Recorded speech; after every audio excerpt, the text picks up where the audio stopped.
session, everyone. Sip, laugh, learn the irresistible wisdom of Masala Chai for the soul, where we explore insights, humor, and timeless wisdom. We are privileged to have with us Mr. Jairam N. Menon, the author of the best-selling book Masala Chai for the Soul, with a distinguished career spanning journalism, advertising, corporate communication, and authorship. Mr. Menon has mastered the art of using words to inform, inspire, and entertain. His book, published by Rupa Publications, is a delightful guide to happiness, currently ranked #1 in its category on Amazon. He has also co-authored A.M. Nayak, The Man Who Built Tomorrow, recently published by HarperCollins. Let's have a big round of applause for Mr. Jairam. Moderating this session is Mr. Tufel. Am I pronouncing it correctly? All right. A practicing advocate with passion for teaching and a love for literature. Beyond his legal expertise, he's an ardent reader, an avid learner, and inspired by the Gandhian philosophy of being the change one wishes to see in the world. Together, they will take us on a journey of humor, inspiration, and life lessons. So, without any further ado, let's begin this enthralling 40-minute session. Over to you, Tufel. Those are the speakers that we have. And again today we have one of the very renowned person and a very jolly person, Mr. Jairam N. So I welcome you again. We have already heard about him. Mr. Jairam is a communication consultant. So I believe he's a versatile personality. We will not disagree to this. And he has worked as a sub-editor with the Free Press Journal and many giants right now as a PR department. So one thing we need to begin, because I was reading about him, someone has tagged him as a person who made it easy by writing Take It Easy. So this was an in-house column which he used to write and he got a lot of attention. So sir, what is this?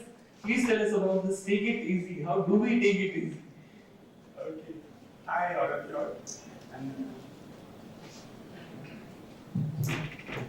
Hello everyone, and thank you for coming. Well, this book is actually like a plate of noodles. You know, you can't make out where it started. It's somewhere there. So the same way the book had many beginnings. So I think one of the beginnings was I was asked to write a column for the in-house magazine of Larsen and Toubro. I used to work, I continue to work, but now as a consultant, earlier as an employee. And the editor of the house magazine, he said, these are difficult times. And so we need some column that will lighten people's moods. And things will always go wrong in offices. Something, you prepare for something, something else comes up. I think one of the speakers earlier session, he said that I think time knows what you have in mind. Time knows that you are prepared with something, and so will ask something else. So, since so many things can go wrong in offices, you need a column that will make people feel, okay, it's happened, it's gone, tomorrow's another day. And that's how it began, this column, Take It Easy. I don't know how the title came up. I think it was the editor himself who gave the title. Or maybe it was my father who was very closely involved then with my writing. And I'm sure all of you may be having parents who are so involved with their children. So that was how the thing began. But I must clarify one thing. This book was a bestseller. I'm not sure whether it still is one now. Honestly, I should have that disclosure. I don't think it's right now. Generally, what happens in bestsellers is that it's about 3 or 4 months down the road that it becomes a bestseller. Then it can't remain because some other book will come in its place. So it goes down. My other book, The Man Who Built Tomorrow, is a bestseller now. So I'm at least happy that at least one of my books is her bestseller right now. Thank you. As he said that he has some connectivity with his father. So there's this very common phrase, genes are like a story and DNA is a language to that story. So how do you say, like, as I know your father was an avid reader and used to purchase books and you have given some term about Can you just tell us about your father and your bond and how you started with this reading thing? My father had this habit of buying books. Whatever book he could find, he would buy. He wouldn't read them, he could not read them, there were so many. And then I would tell him, why do you buy books that you don't read? And my mother used to say the same thing. But actually he was ahead of his time. It's an illness called sondoku, it's a Japanese word, that you keep buying but don't read. So I literally grew up among books. I actually didn't read them, but they were there, they were all over. So that's how I began my early years of my association with literature. Incidentally, I must say, when I heard that he was a lawyer, then I began taking interest. Because he may ask me a trick question and I'll be caught. You just started. Yeah. In the old days, I'm talking of real old days, when I was young, there used to be Hindi courtroom drama, where the accused, the murder was that, not his crime and bank fraud and money. The accused was a person. His brother was the chief of the opposite side. What's that called? Chief prosecution lawyer. Prosecution lawyer was the brother. So there's a tussle between family loyalties and professional duties. And the best of all was that the father would be the judge. You would not have seen. Those days it was, Hindi movies were hilarious. And then arguments would begin. And then in a twist, the father, the prosecution attorney, begins to feel sorry for his brother. And then he says, "Nahi, khun, maine kiya khun, mujhe फांसी दो. Then since both people are now claiming to be accused, is overcome by God, the judge begins to cry. Such incidents are there. I wish those kind of movies come back, because right now we have all serious stuff. We need such humor again in the books as well as in the movies as well. So let's come back to the Masala Chai for the Soul, and I can see the front page of that book is so fascinating. I request everyone to just buy it. The book says it. This is a book which I have read it somewhere. This book is how-to book to end all the how-to books. So please elaborate this, because this is so fascinating to read. It's a book which is a how-to book which will end all the how-to books, sir. A how-to book to end all how-to books. Because one of the reasons why I began the book was that I got sick of how-to books. I found that they were very hypocritical. I said to my end with one how-to book that will kill all other how-to books. But how long can you remain angry? So in between I switched to humor. So it is both a blend of anger and a blend of humor. I don't think it has killed how-to books as I fondly thought I would, because people always want to improve themselves. How-to is the most popular genre in literature, how-to.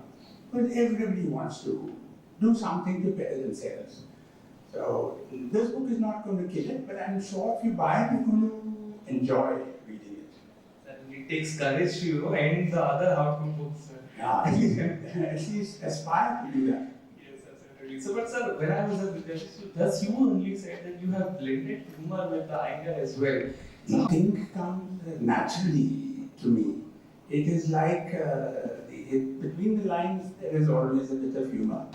I also put in humors because I think it makes the reader more engaged. So otherwise he would just put away the book. So to keep him going, two things. To keep him going, and also I during the whole day I write for the company I work for, Tufel, marketing literature. So that is serious stuff. I can't crack This the was rules. supposed to be my next question. How do you just get up to the new vocabularies and lexicons? Because at the daytime you are just bounded by few because for the corporate reasons. Yeah. But at night you have to blend humor as well as the So it's become the reaction. it becomes the reaction. Yeah. The whole day I'm writing serious stuff. Please buy this excavator, please buy this refinery. Then I can't joke. No? Yeah, refinery if you buy. Awesome, sir. You will grow sky high. So I can't write all that.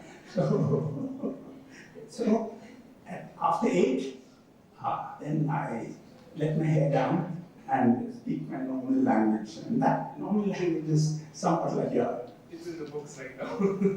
So, sir, you have said somewhere, I read it also about you, that you say that the world is suffering from an acute humor deficiency, sir. So, why do you say it? So, just because the people have adapted the new way of life, or what? Like, why do you say it so? That we are humor deficient. Yeah, I said India is a society which is humor deficient because I think we take ourselves too seriously. Not here, I see a lot of people smiling here, so I don't think I can accuse you of being humor deficient. In fact, I don't think you all even need this book because you're pretty cheerful as you are, except this young boy here who's not been smiling. So I will make sure that he buys a book and reads it. Generally,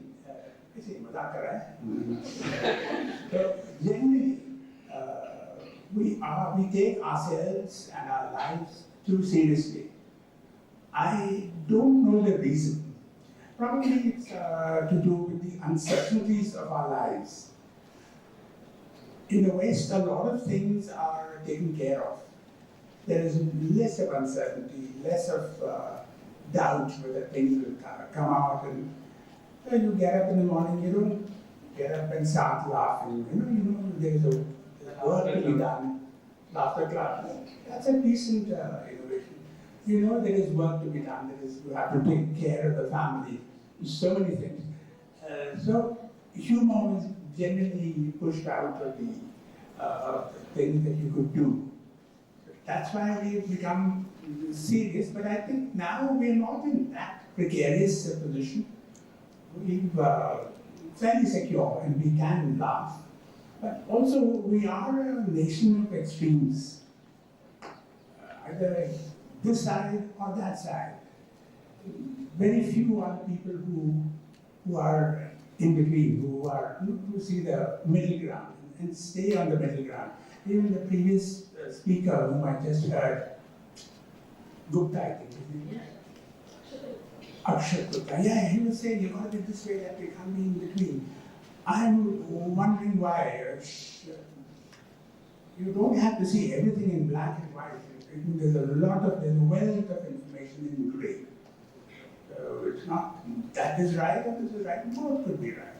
And he himself said this, or somebody else said, binary way of looking at things. Either you're on our side or you're against us. That's not true. There could be anything. So I'm a passionate advocate of taking it easy and saying, okay, things are not so bad. They're not very good either. You had said somebody laugh at the person who laughed at you. That's something I'm taking it today with me because I really like it. So can you just elaborate on that as well? Oh, that. It's in the book, by the way. What do you laugh at? So the question is, what do you laugh at?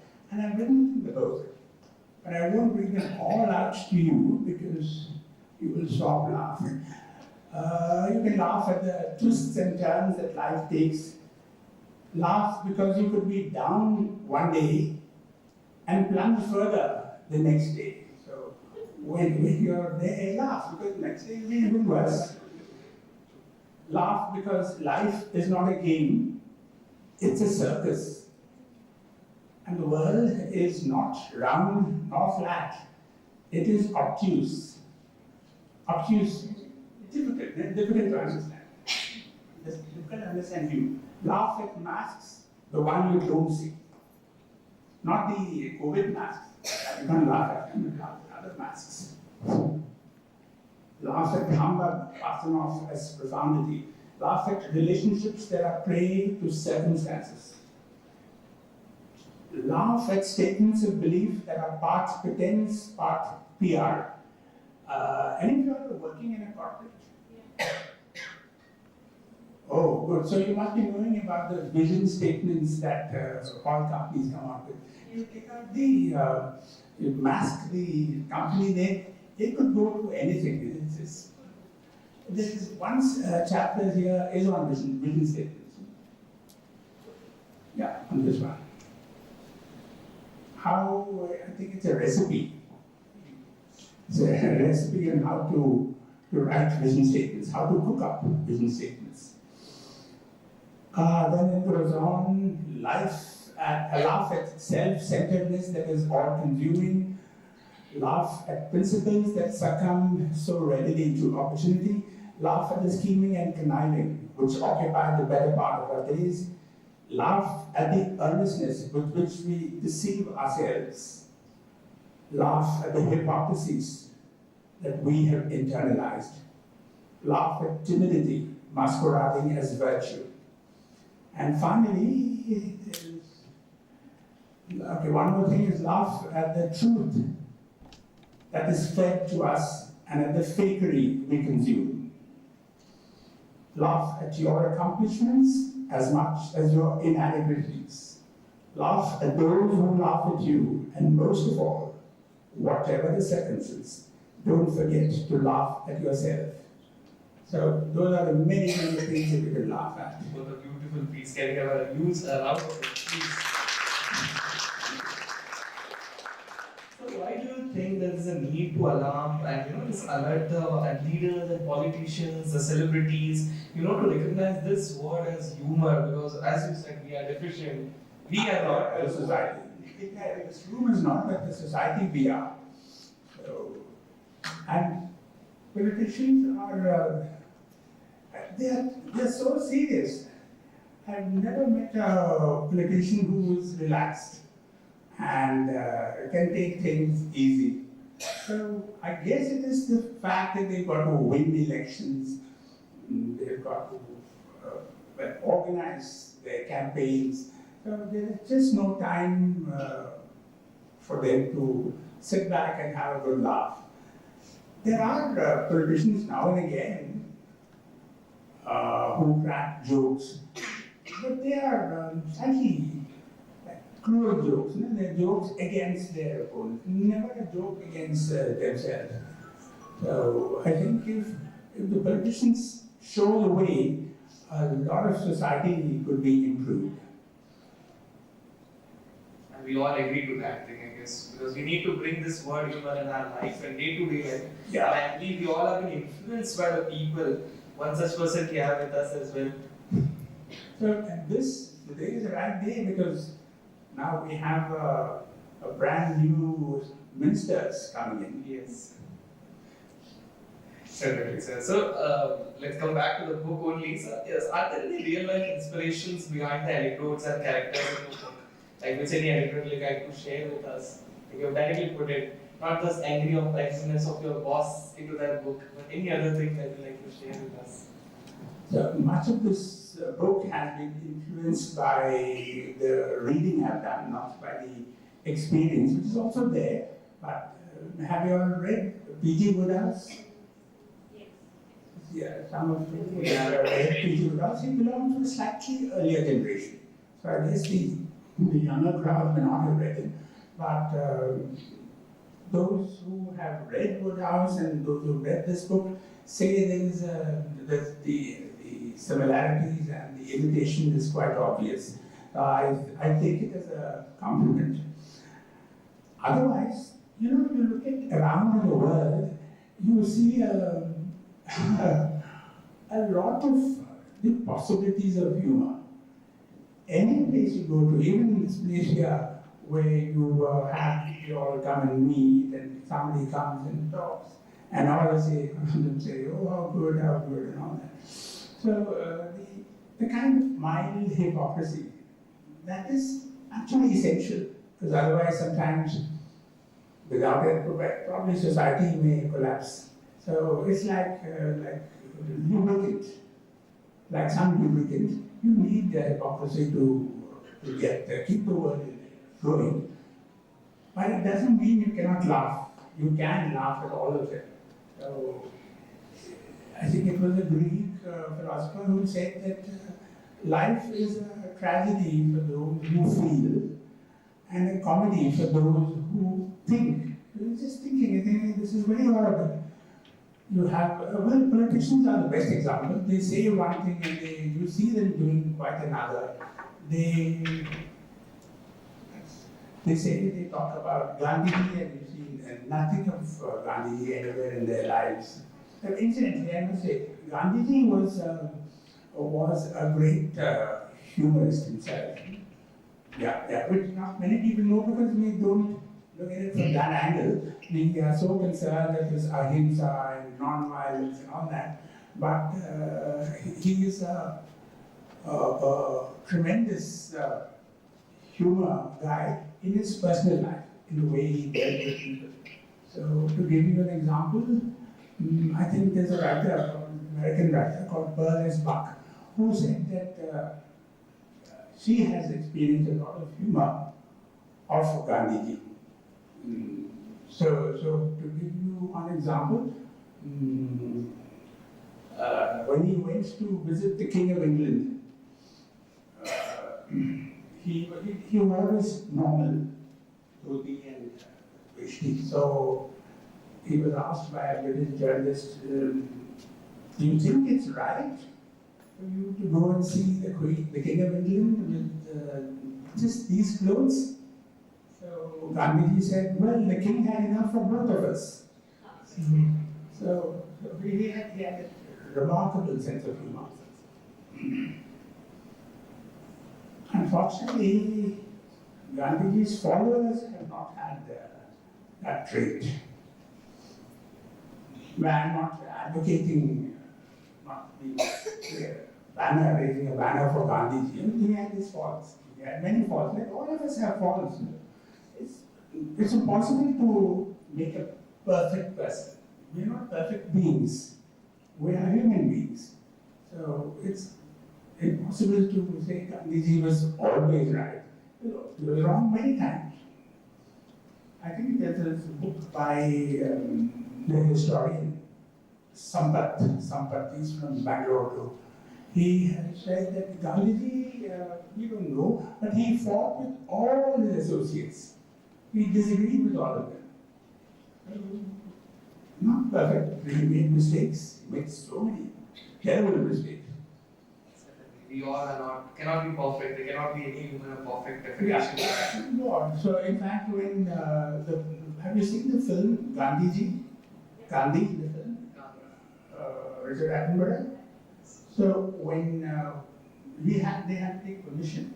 So when Richard Attenborough asked Nehru for permission, Nehru said yes, but said on one condition: whatever you do not make him into a god. He was too great a man for that. If he is God, then there's nothing. He can do anything he likes. He's God. If he's a man, he's fighting with all the things that are against him, and then he accomplishes whatever he has. That makes him a real great human being, a Mahatma. So what was your idea, the thought process behind including these elements of Aristotle to Zen, Shakespeare to stand-up comedians, Bollywood to tea vendors? What are these? So, actually, one of the reasons I wrote the book was the earlier series called Chicken Soup for the Soul. This was in reaction to that. When I thought it was getting too preachy, that book. In fact, I was very happy when Naseeruddin Shah, whom I'd given the book to give his blurb, the first question he asked me was, is it like Chicken Soup for the Soul? Because I could not complete that book. So I said, okay, there are two of us who don't like that book. So, from Aristotle to Zen, and his standard, Aristotle to Zen is just because for the purpose of A to Z. That's what A to Z. a stand-up comedian on the road was to make it accessible to everybody. It's not meant only for a few readers. It's meant for everybody. So I have this unique question for it. Like it's coming from a personal thing. So if Masala Chai for the soup were to be adopted for a movie, who would you cast in the lead roles? There is no 10 minutes remaining. I like that theory. In football, you have that. Remember, girl at the back says, 10 minutes, no? Plenty of time. Unless you have questions. Who would you have? There's no one lead role. I'm not very familiar with the present a lot of stars, but if you. I believe Menon would be the character. Menon. So, Mr. Shah has written a book called And Then One Day about her. And he's very frank in his opinion. So he writes about Menon, and he says that though he has a wonderful sense of timing, but he has a tremendous ego. And so, Mercedes Verger, though while not being quite up there with Chaplin in terms of ability, is miles ahead in terms of self-love. He loves it. I think Dilip Kumar would be not too many. Dilip Kumar's comedy is not much known. But I've quoted him one place in Sagina, that song, Sala Mai To Saab Ban Gaya. That chapter is about how to become cultured, how to speak right, which movies to see, which books to read, and say, for instance, which movies to see. I've said don't see Hindi and see some Turkish film or Afghan film. These are or South American films, and then I've written that you don't actually need to see the movies you say you like. You can just read the reviews and then base your opinion on those reviews. Because most people are not going to be remembering what you said and then going to be seeing the movie. So I'd say Dilip Kumar in his humor role because he was a very sensitive actor. I'd say slightly older Rajendra Nath. Not many people would have known. He had a. I could see blank expressions. Except now. Rajendra Nath had a very simple idea of humor. So once they go into the family, they're along with this group of friends, and they see a rope across the road. Yeah, that's been tied by dacoits. No? Stop the car and then they loot. रस्सी बांधने वाला काम गया हाँ रस्सी बांधने वाला रस्सी नहीं गया not too complicated a lyric. So a few words can be. You are going to drink lassi. So I'll just conclude with my last questions and then we'll ask questions from the audience. Well, it's quite a journalist question. What advice would you like to give to aspiring writers who wish to blend humor with a meaningful content in their books, and how do you advise them for the future as well? Advice is something I wouldn't like to give, but I think if you need humor, what you need to do is to observe life. That's one thing. You have to, I'm talking addressing the youngsters now, you have to read a lot. Read. Steven Spielberg had said, it's only a generation of readers who can make a generation of writers. So you have to read. Remember what you read, because if you don't remember, then it's not much point, because you'll be reading it again. So read, remember what you read, and replicate what you have read in some your own form. It won't be reproducing the same thing, but it will be processed by your mind. So the 3 R's, read, repeat, and replicate. 3 hours of read, repeat, and In case you want to read. So how many of you all wants to become writers? Oh. You already are, I guess. Written a book, looking for like the next step. That's about all I've done. congratulations. So we'll take questions from the audience. Anyone would like to ask any question? Do we have any reader of that book? Masala Chai for the Soul? Anyone? We have one who just took your autograph.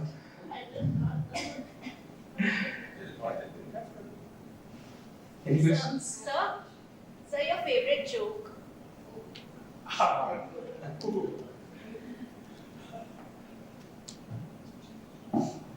Favorite joke?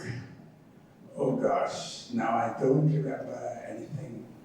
It's very blank.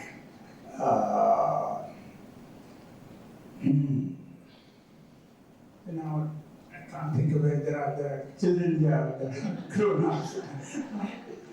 So most of my jokes would not be appropriate. So,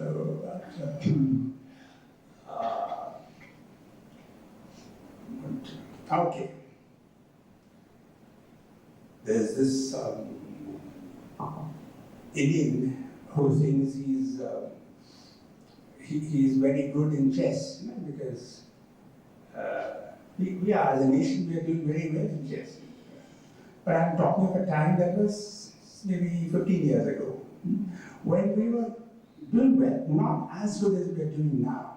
So there was this bright Indian who was coming back from the States, and he had next to him was Ding Leng, who was the world number one champion. So he said, okay, now we have a long flight from New York all the way to Asia. So let's do one thing, let's play a game of chess. So the Indian says, no. I'm smart. Huh? I don't think I'm a Buddhu. You are Ding, you will definitely win. So Ding looks at him and says, let's do one thing. I will play chess with my left hand. And you play with your normal right hand. So they play, and then he loses every match. Within seconds, checkmate. You know. The man says, hey, you're really good, real world champion. And then he goes home and he tells his brother, look, I played with Ding. He's a real good player. See, he played with his left hand, and then also he beat me. So his brother says, Arey, Ullu ke patti ho tum, you don't know Ding is a lefty.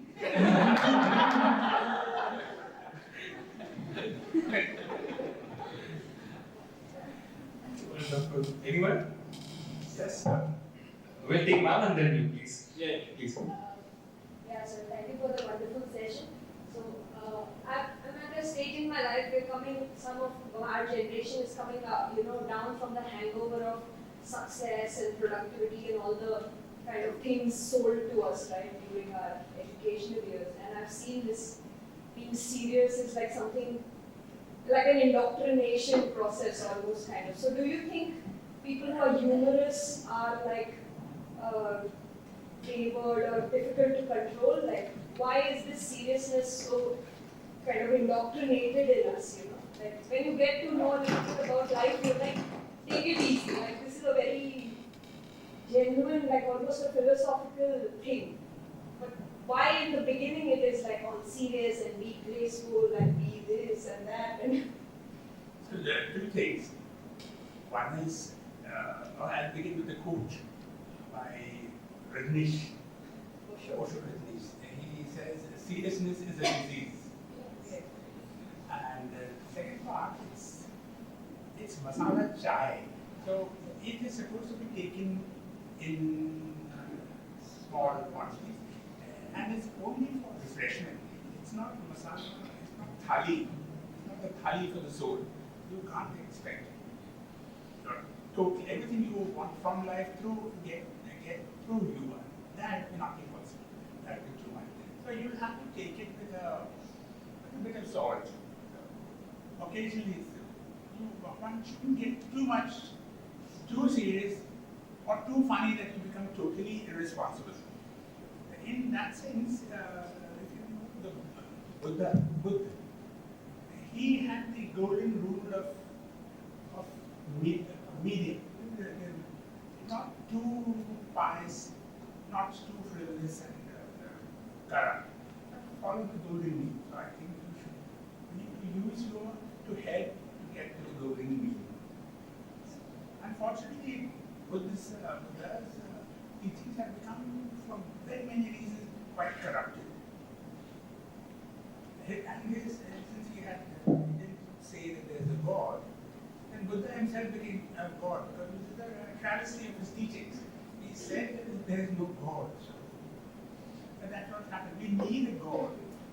We need a God as much as God needs us.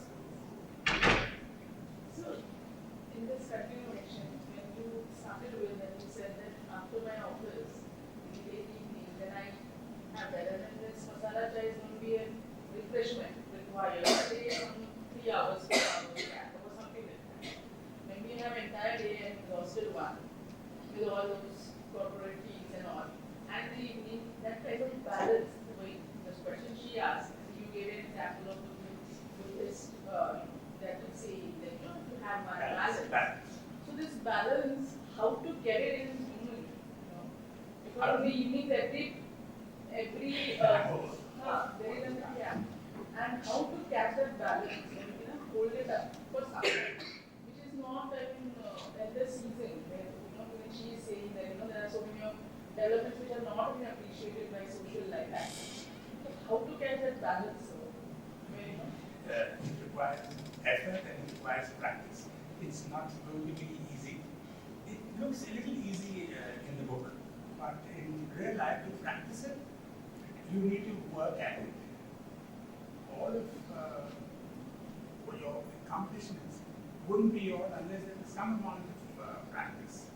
So even if it's sport, you need to keep training. So you train yourself to achieve the attitude in Sanskrit. It's called sthita, unmoved by both praise or blame. So some amount of you're sure you want to do it, and once you're sure that you will find a way to do it and follow it. You make it your own until the habit becomes you. You have to get habituated to some factors. You have to get habituated to some factors. Yes. One has to Positive habits. In fact, sometimes too much human becomes attack. So we need to balance both the things. Yes. We'll take last question from the last row. Yeah. So I think Doing something. What are you doing? But are you a filmmaker? You look like a filmmaker. thank you for I'll take it as a compliment. I guess I'm aspiring to be one, maybe a media visual storyteller. But I think the question that I had in mind, partly got answered, with the questions that sit in mind. But still, since I raised my hand, writing as a process, writing as a vocation maybe, would you call it how much of it is organic or how much of it is process? I hope you're getting it. When I say organic, is it something that extractor that you have, the spark that you have, I get it. and the process follows it, or maybe just the process that one day any one of us can decide, maybe in their 30s or 40s or wherever, at whatever point in time of life, that I think this is something that I have, and I need to put it down on paper. So just some thoughts on that. I think that's a good question. I think it is, as I said, a bit of both in most. So you need to have some inside you, some seeds have to be there. Then those seeds, you keep irrigating them, and then they will start blooming. So, and plus you can't do it your talent. At least I couldn't. I am one of those people who labor over their writing. I need to work on our writing. There are some people who are natural writers. Good luck to them. But if you want to be a writer, you keep looking for books that will help you, will you talk to people who will help you. That's to help cultivate the seeds inside you. And then there is no substitute for hard work. Reading also can sometimes be work.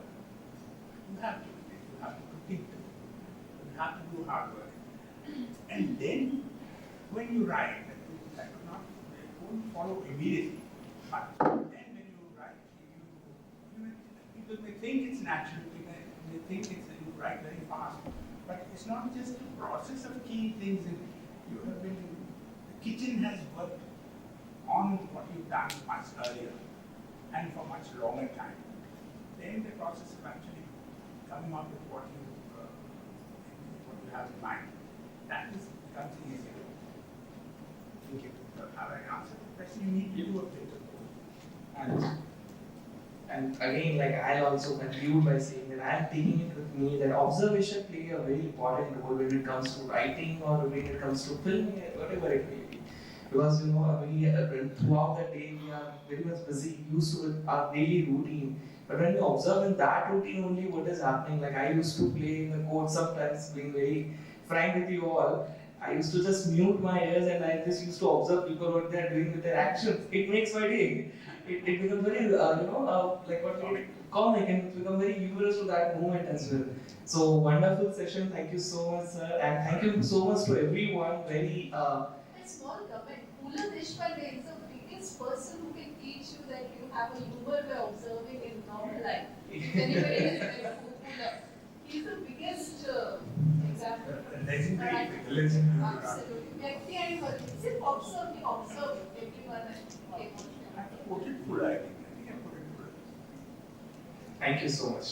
Big round.